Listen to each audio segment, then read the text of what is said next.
Hi, glad to see you on your channel. Don't forget to like and subscribe to the channel. It's important to us. Have a good view. On September 2nd, 1945, the Act of Unconditional Surrender of Japan was signed, and World War II finally ended. However, peace on Earth did not come. Allies in the anti-Hitler coalition was a tripartite coalition, in which each participant contributed to the common cause, but was an independent figure with its own ambitions, intentions, principles. With the fall of the common enemy, personal ideas about the post-war world and their role in it came to the fore. Britain was too weakened to pursue a fully independent policy and was forced to walk largely in the keel of American policy. Thus, the post-war order was determined by the will of two giants, the USSR and the United States. The United States saw itself as the undisputed leader and the first power of the world. It should be said that they had every reason to do so. Perhaps the only one of all the participants, America came out of the war, providing itself with the notorious better world than before the war. About half of the world economy was controlled by the U.S. directly, as well as through loans, investments, and debt obligations. America had no intention of conceding to anyone, much less sharing with anyone. However, Soviet leaders had absolutely no intention of recognizing anyone's supremacy and becoming a wingman. They believed that the Soviet Union had paid too high a price for the war, which had not been started by them, and therefore could not and should not become a second fiddle in someone else's orchestra.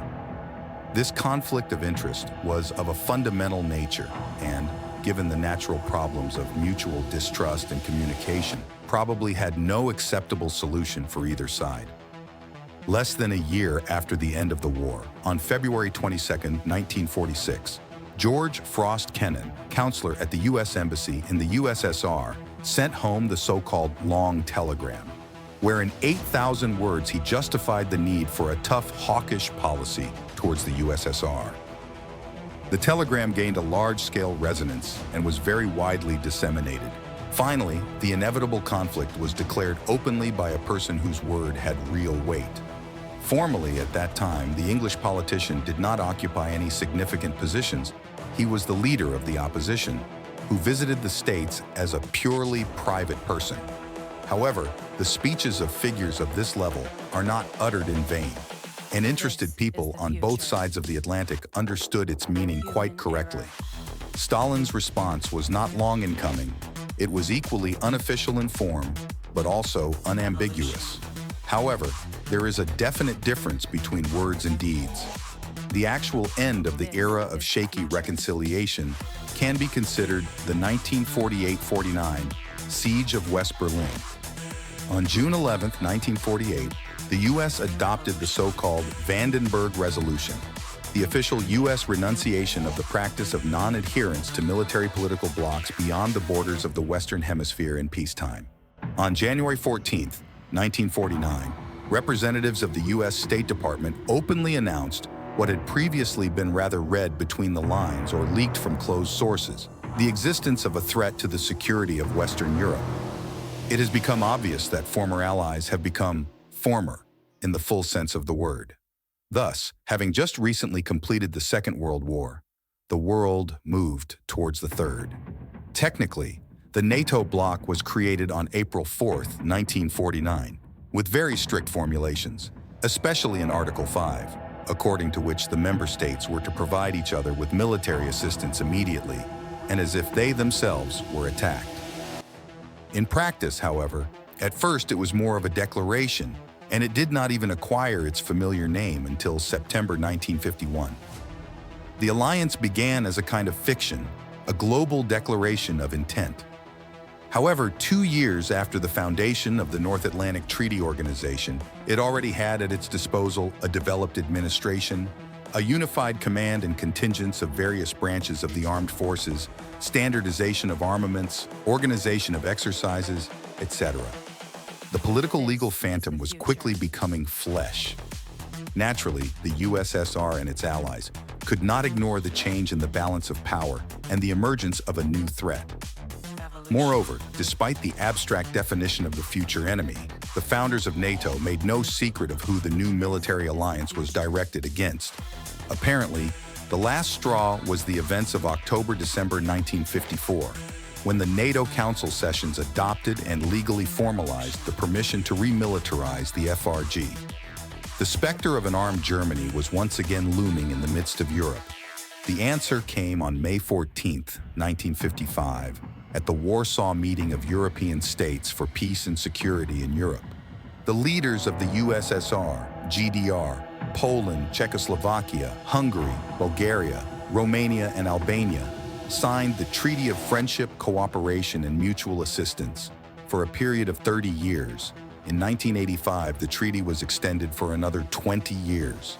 The treaty entered into force on June 4, 1955, and the birth of a new military political bloc took place. The wording of the Warsaw Treaty regarding mutual defense was not as rigid as in the founding documents of the North Atlantic Alliance, but the essence did not change.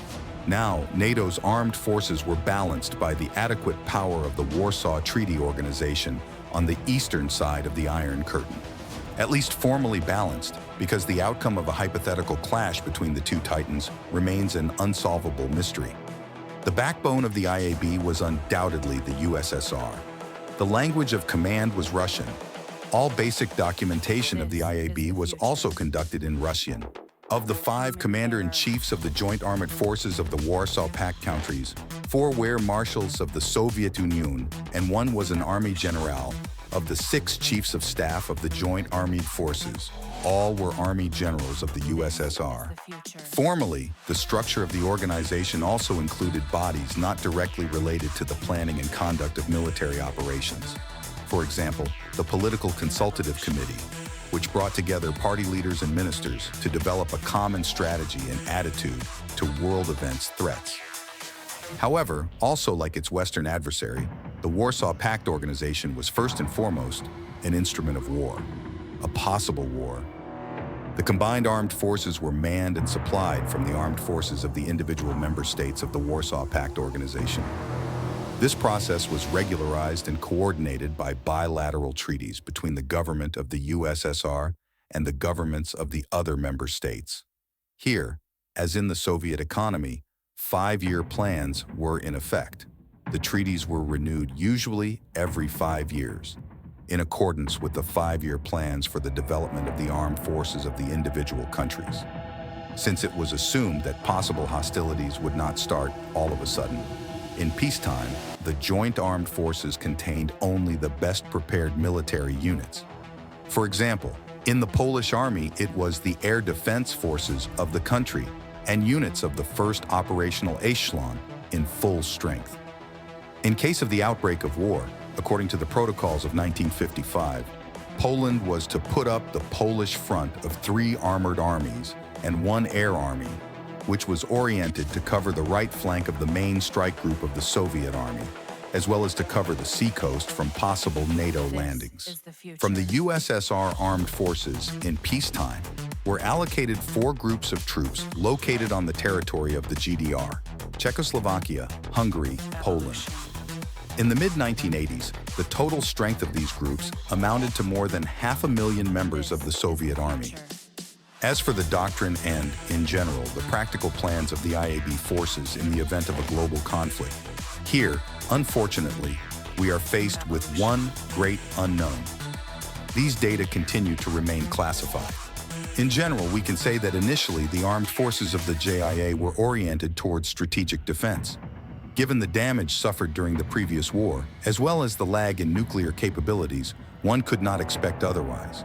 Besides, for the first 4 to 5 years, the Warsaw Pact, like NATO at the beginning of its existence, was more of a political declaration, and military structures were created as they went along. However, in the 1960s and onward, as capabilities and nuclear arsenals increased, the emphasis began to change. At first, using the example of Czechoslovakia, the tasks of hard offensive operations were tested in exercises. Already in 1960, the Czechoslovak army leads a strategic offensive to the west with the task of reaching the Stuttgart-Dachau border by the 4th day.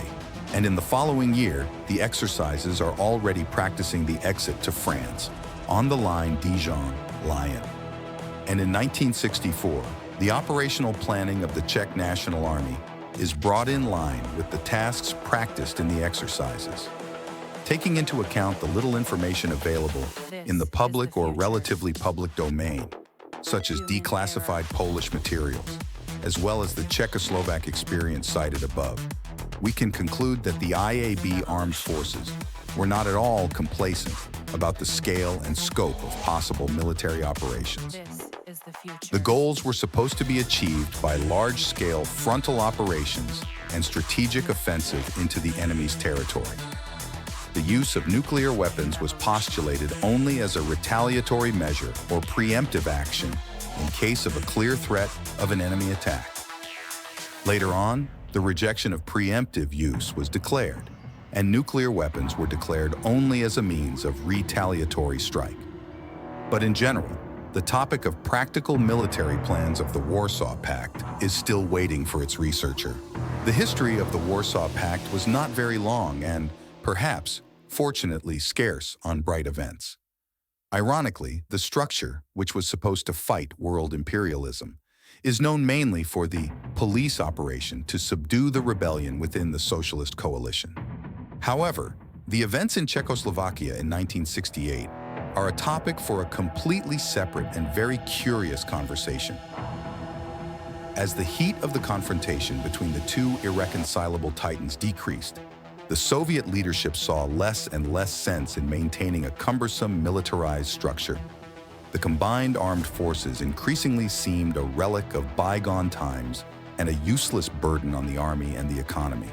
And after the fall of the Berlin Wall and the rapid, on the verge of flight, withdrawal of Soviet troops from Germany, the existence of the organization finally lost all meaning. On July 1, 1991, the protocol on the termination of the treaty was signed.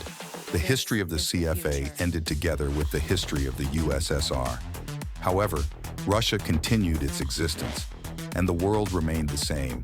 There are still enough challenges, adversaries, and possible allies. Will we see Russia at the head, or at least as part of a new military-political association comparable in scale to the OVD? Perhaps. The future will show. Thank you for watching the video to the end. Forget to put a like and subscribe to the channel. It's important to us. See you soon.